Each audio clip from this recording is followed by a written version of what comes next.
ಸ್ನೇಹಿತರೆ ನಮಸ್ಕಾರ. MR learning Kannada YouTube ಚಾನಲ್ಗೆ ತಮಗೆಲ್ಲರಿಗೂ ಪ್ರೀತಿಯ ಸ್ವಾಗತ.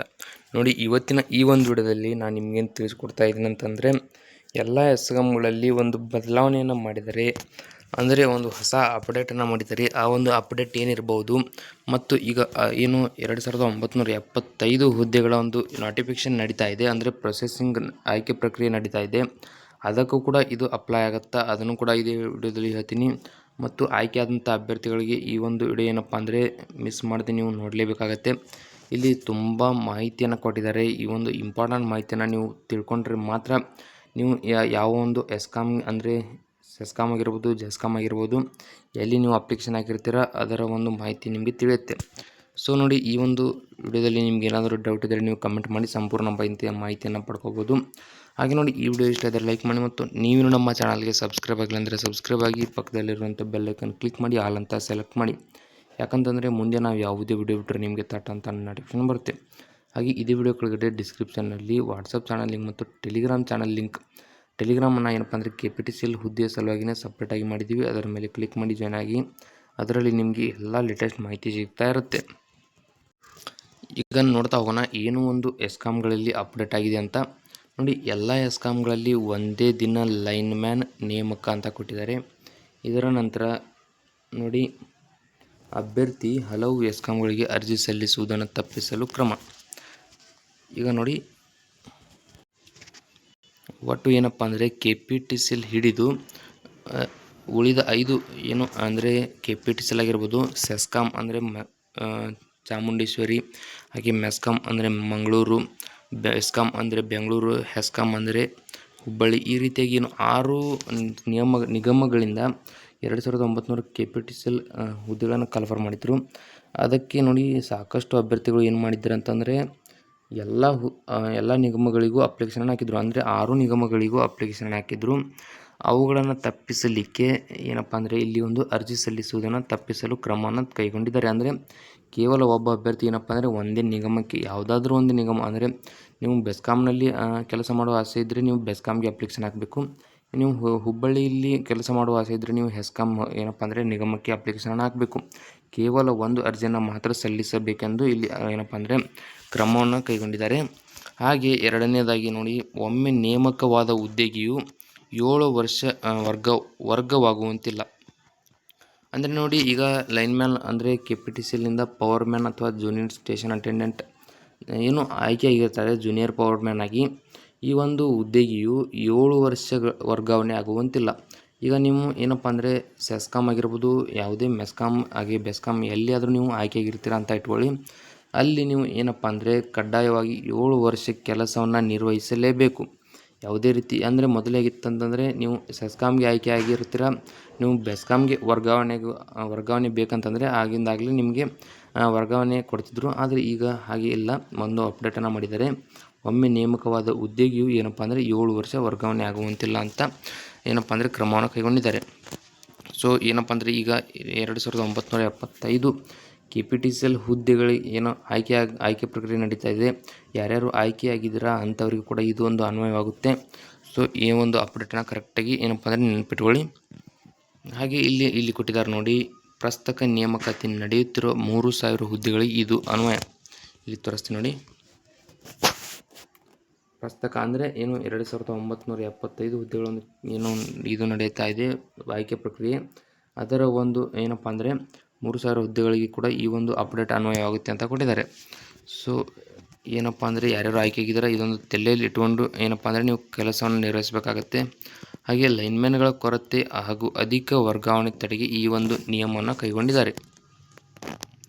ಅಂದರೆ ಈಗ ನೋಡಿ, ಲೈನ್ಮ್ಯಾನ್ಗಳು ಕಡಿಮೆ ಇರುವ ಕಾರಣ ಮತ್ತು ಅಧಿಕ ವರ್ಗಾವಣೆ ಅಂದರೆ ವರ್ಗಾವಣೆ ಜಾಸ್ತಿ ಮಾಡಿಕೊಳ್ಳುವುದರಿಂದ ಈ ಒಂದು ಏನಪ್ಪ ಅಂದರೆ ತಡೆಗೆ ಈ ನಿಯಮವನ್ನು ಬದಲಾವಣೆ ಮಾಡಿದ್ದಾರೆ. ಹಾಗೆ ಇಲ್ಲಿ ನೋಡ್ತಾ ಹೋಗೋಣ. ಇಲ್ಲಿ ನೋಡಿ, ಕೆಲವೆಡೆ ಲೈನ್ಮ್ಯಾನ್ಗಳು ವರ್ಗಾವಣೆ ಆಗುವ ಕಾರಣದಿಂದ ಅಲ್ಲಿನ ವ್ಯಾಪ್ತಿಯಲ್ಲಿ ಸಮಸ್ಯೆ ಆಗುವ ಬಗ್ಗೆ ದೂರಿದೆ. ನೋಡಿ, ಈ ಕಾರಣದಿಂದ ಎಲ್ಲ ಎಸ್ಕಾಮ್ ವ್ಯಾಪ್ತಿಯಲ್ಲಿ ಒಂದೇ ಬಾರಿ ನೇಮಕಾತಿ ಎನ್ನುವ ನಿಯಮ ಜಾರಿಗೆ ತರಲಾಗಿದೆ. ಒಂದೇ ದಿನ ಎಲ್ಲ ಕಡೆ ನೇಮಕಾತಿ ಇರುವುದರಿಂದ ಒಬ್ಬನಿಗೆ ಒಂದು ಕೇಂದ್ರಕ್ಕೆ ಬರಲು ಮಾತ್ರ ಅವಕಾಶ ನೀಡಲಾಗಿದೆ.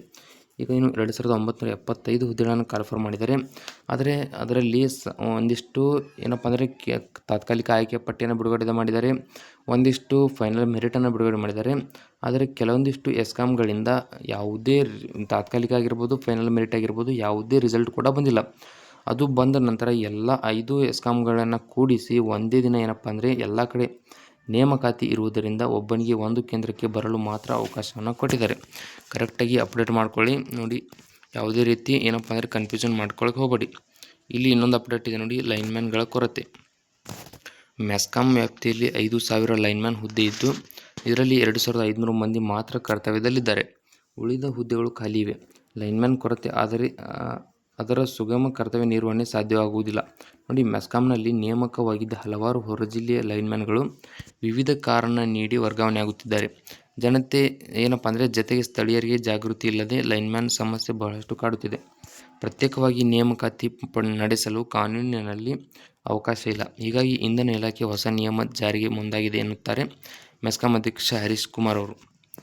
ನೋಡಿ, ಇಲ್ಲಿ ಈಗ ನಿಮಗೆ ಏನಪ್ಪ ಅಂದರೆ ನಿಮಗೆ ಸೆಸ್ಕಾಮ್ಗೆ ಆಯ್ಕೆಯಾಗಿರ್ತಾರೆ. ನಿಮಗೆ ಏನಪ್ಪ ಅಂದರೆ ನೀವು ಏನಾದರೂ ಒಂದು ಸುಳ್ಳು ಹೇಳಿ ನಿಮಗೆ ಎಲ್ಲಿ ಬೇಕೋ ಅಲ್ಲಿ ನೀವು ವರ್ಗಾವಣೆ ಆಗಿಬಿಡೋದು. ಅದೇ ರೀತಿ ಆ ರೀತಿ ಮಾಡುತ್ತಿರುವ ಕಾರಣ ಈಗ ಏನಪ್ಪ ಅಂದರೆ ನೀವು ಎಲ್ಲಿ ಆಯ್ಕೆಯಾಗಿರ್ತೀರ ಅಲ್ಲಿ 7 ವರ್ಷ ನೀವು ಕಡ್ಡಾಯವಾಗಿ ಕೆಲಸವನ್ನು ನಿರ್ವಹಿಸಲೇಬೇಕಂತ ಹೊಸ ನಿಯಮವನ್ನು ಜಾರಿಗೆ ತಂದಿದ್ದಾರೆ. ನೋಡಿ, ವರ್ಗಾವಣೆಗೆ ತಡೆ. ಮೆಸ್ಕಾಂ ವ್ಯಾಪ್ತಿಯಲ್ಲಿ ಸುಮಾರು 400 ಮಂದಿ ಲೈನ್ಮ್ಯಾನ್ಗಳು ವಿವಿಧ ಕಾರಣ ನೀಡಿ ವರ್ಗಾವಣೆ ಬಯಸಿದ್ದಾರೆ. ಆದರೆ ಲೈನ್ಮ್ಯಾನ್ ಕೊರತೆ ಕಾಡುತ್ತಿರುವ ಕಾರಣ ಇದನ್ನು ಮೆಸ್ಕಾಂ ಕೆಪಿಟಿಸಿಎಲ್ ಗಮನಕ್ಕೆ ತಂದಾಗ ಸದ್ಯಕ್ಕೆ ವರ್ಗಾವಣೆ ತಡೆ ನೀಡಿದೆ. ಹೊಸ ನೇಮಕಾತಿ ಆದ ಬಳಿಕ ವರ್ಗಾವಣೆ ನಡೆಯುವ ಸಾಧ್ಯತೆ ಇದೆ. ನೋಡಿ, 449 ಹೊಸ ಲೈನ್ಮ್ಯಾನ್ಗಳ ನೇಮಕ ಮೆಸ್ಕಾಂ ವ್ಯಾಪ್ತಿಯಲ್ಲಿ ಪ್ರಸ್ತುತ ಪ್ರಗತಿಯಲ್ಲಿದೆ. ಅವರ ಪರೀಕ್ಷೆ ನಡೆದಿದೆ. ನೇಮಕ ಆದ ಬಳಿಕವಷ್ಟೇ ವರ್ಗಾವಣೆ ಪ್ರಕ್ರಿಯೆ ನಡೆಯಲಿದೆ. ನೋಡಿ ಈಗ ಏನಪ್ಪ ಅಂದರೆ ಈಗ ಒಂದಿಷ್ಟು ಜನ ಅಭ್ಯರ್ಥಿಗಳಿಗೆ ವರ್ಗಾವಣೆ ಬೇಕಾಗಿದೆ. ಸದ್ಯಕ್ಕೆ ನೋಡಿ ವರ್ಗಾವಣೆಗೆ ತಡೆಯನ್ನು ಇಟ್ಟಿದ್ದಾರೆ. ಯಾಕಂತಂದರೆ ಹೊಸ ನೇಮಕಾತಿ ಆದ ಬಳಿಕ ಅಂದರೆ ನೋಡಿ 449 ಹೊಸ ಲೈನ್ಮ್ಯಾನ್ ನೇಮಕ ಮೆಸ್ಕಾಂ ಅಂದರೆ ಮಂಗಳೂರಿನಲ್ಲಿ ಏನಪ್ಪ ಅಂದರೆ 449 ಹೊಸ ಲೈನ್ಮ್ಯಾನ್ಗಳ ನೇಮಕ ವ್ಯಾಪ್ತಿಯಲ್ಲಿ ಪ್ರಸ್ತುತ ಪ್ರಗತಿಯಲ್ಲಿದೆ. ಅವರ ಪರೀಕ್ಷೆ ಕೂಡ ಏನಪ್ಪ ಅಂದರೆ ಆಲ್ರೆಡಿ ಕಂಪ್ಲೀಟ್ ಆಗಿದೆ. ಅವರ ನೇಮಕ ಆದ ಬಳಿಕ ಮಾತ್ರ ನಿಮಗೆ ವರ್ಗಾವಣೆ ಪ್ರಕ್ರಿಯೆ ನಡೆಯಲಿದೆ ಅಂತ ಒಂದು ಹೊಸ ಅಪ್ಡೇಟನ್ನು ಕೊಟ್ಟಿದ್ದಾರೆ. ಹಾಗೆ ಇಲ್ಲಿ ನೋಡ್ತಾ ಹೋಗೋಣ. ನೋಡಿ, ಮಂಗಳೂರು ವಿದ್ಯುತ್ ಸರಬರಾಜು ಕಂಪನಿ ಅಂದರೆ ಮೆಸ್ಕಾಂ ಸಹಿತ ರಾಜ್ಯದ ವಿವಿಧ ಸರಬರಾಜು ಕಂಪನಿಗಳಲ್ಲಿ ಲೈನ್ಮನ್ಗಳ ಕೊರತೆ ಹಾಗೂ ವರ್ಗಾವಣೆ ಅಧಿಕವಾಗುತ್ತಿರುವ ಕಾರಣದಿಂದ ಲೈನ್ಮನ್ ನೇಮಕಾತಿ ಪ್ರಕ್ರಿಯೆಗೆ ಇಂಧನ ಇಲಾಖೆ ನಿಯಂತ್ರಣದ ಅಸ್ತ್ರ ಪ್ರಯೋಗಿಸಿದೆ. ನೋಡಿ, ಈ ಮೂಲಕ ಹೊರ ಜಿಲ್ಲೆಯಿಂದ ನೇಮಕವಾದ ಲೈನ್ಮನ್ಗಳು ಸುಲಭವಾಗಿ ವರ್ಗಾವಣೆ ಅನುಕೂಲ ಪಡೆಯಲು ಇನ್ನು ಮುಂದೆ ಸಾಧ್ಯವಿಲ್ಲ. ಎಲ್ಲ ಎಸ್ಕಾಂ ವ್ಯಾಪ್ತಿಯಲ್ಲಿ ಲೈನ್ಮ್ಯಾನ್ ಹುದ್ದೆಗೆ ನೇಮಕಾತಿಯು ಒಂದೇ ದಿನ ನಡೆಯಲಿದೆ. ಹೀಗಾಗಿ ರಾಜ್ಯದ ಯಾವುದೇ ಅಭ್ಯರ್ಥಿಯು ಆತನಿಗೆ ಅನುಕೂಲವಾಗುವ ಪ್ರದೇಶದ ಒಂದು ಕಂಪನಿಗೆ ಮಾತ್ರ ಅರ್ಜಿಯನ್ನು ಸಲ್ಲಿಸಬಹುದಾಗಿದೆ. ಹಾಗೆಯೇ ಒಮ್ಮೆ ನೇಮಕಾತಿ ಪಡೆದ ಉದ್ಯೋಗಿಯು ಅದೇ ಕಂಪನಿಯಲ್ಲಿರಬೇಕಿದ್ದು 7 ವರ್ಷ ವರ್ಗಾವಣೆ ಪಡೆಯುವಂತಿಲ್ಲ. ನೋಡಿ ಎನ್ನುವ ಹೊಸ ನಿಯಮವನ್ನು ಇಂಧನ ಇಲಾಖೆ ಕೈಗೊಂಡಿದೆ.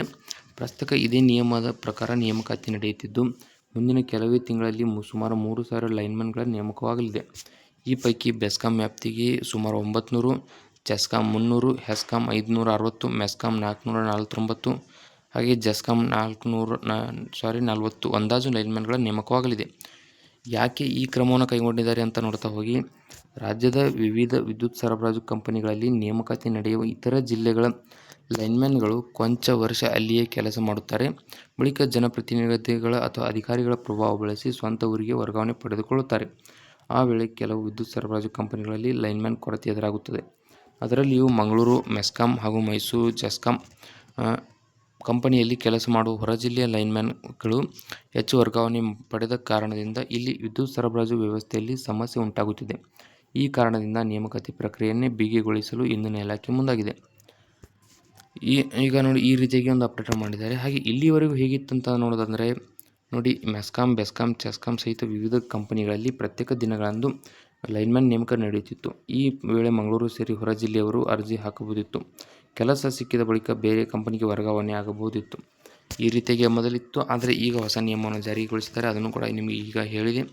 ನೋಡಿ, ಈ ವಿಡಿಯೋದಲ್ಲಿ ಇಷ್ಟೇ ಇರುತ್ತೆ. ವಿಡಿಯೋದಲ್ಲಿ ನಿಮಗೆ ಏನಾದರೂ ಡೌಟ್ ಇದ್ದರೆ ಕಮೆಂಟ್ ಮಾಡಿ ಮತ್ತು ನೀವೇನು ನಮ್ಮ ಚಾನಲ್ಗೆ ಸಬ್ಸ್ಕ್ರೈಬ್ ಆಗಿಲ್ಲ ಅಂದರೆ ಸಬ್ಸ್ಕ್ರೈಬ್ ಆಗಿ ಪಕ್ಕದಲ್ಲಿರುವಂಥ ಬೆಲ್ಲೈಕನ್ ಕ್ಲಿಕ್ ಮಾಡಿ ಆಲ್ ಅಂತ ಸೆಲೆಕ್ಟ್ ಮಾಡಿ. ಯಾಕಂದರೆ ಮುಂದೆ ನಾವು ಯಾವುದೇ ವಿಡಿಯೋ ಬಿಟ್ಟರೆ ನಿಮಗೆ ತಟ್ಟಂತ ನೋಟಿಫಿಕೇಷನ್ ಬರುತ್ತೆ.